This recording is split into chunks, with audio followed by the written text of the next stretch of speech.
Good morning guys, nalang ko i-share sa inyo ha about aning kung saan pag discard sa pagtanom sa pitsay para na mo idea.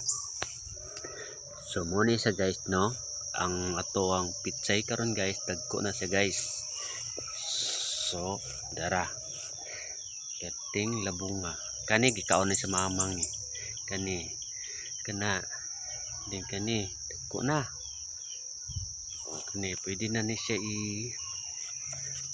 lutuon plus kani ana simple lang kayo sila guys ba na titambuka wa panay say abono guys. So muna sila guys panay abono perting tambuka. So dali ra kay na sa guys kung saan na siya pagtanom. So muna siya ang discarte ani guys so muna siya kana kay gilumot naman di naman maklaro. So muna siya so bangagan na mo ni and then butangag panapdon sa tunga para makasuyop ang tubig padulong sa ibabaw. So kani siya dili ni siya makasulod ang lamok kani kay tungod kay gagmay kay bangag diri sa gawas dili na basta-basta makasulod. Ang kaning dagko kay bangag narana sa sulod pagwanta na si yuta diha di na ka kuanang lamok kana purpose aning bangag aning nasa kuan para naay oxygen pod ang gamot pod mo nang bangaga na siya. So butangan na nimo ni siya gyud abunot miro gamay and then yuta organic fertilizer bago ang pitsay.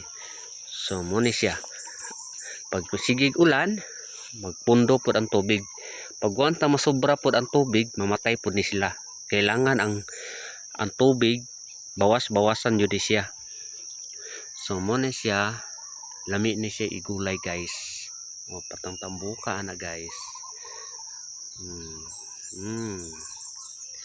Lami kay gulayon guys.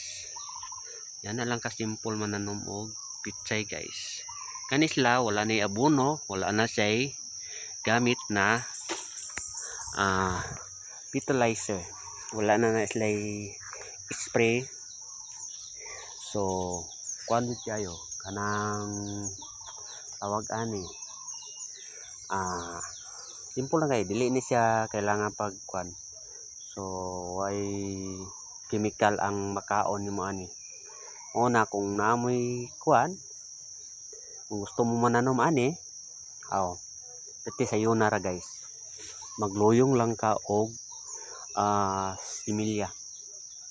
Bago magbuhat ka ani daan magbuhat kag nga ni daan para makuan dayon makatanom jud ka. So simple ra kay na sa guys ibiter na siya wala na bubog tubig guys. Ani gagmay pa ni kani medyo dagko na.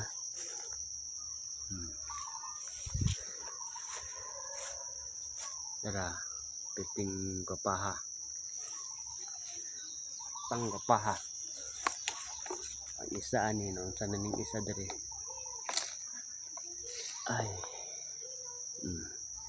kapa Japon. So ako na ni i-plaster. Thank you guys sa inyong pagtanaw.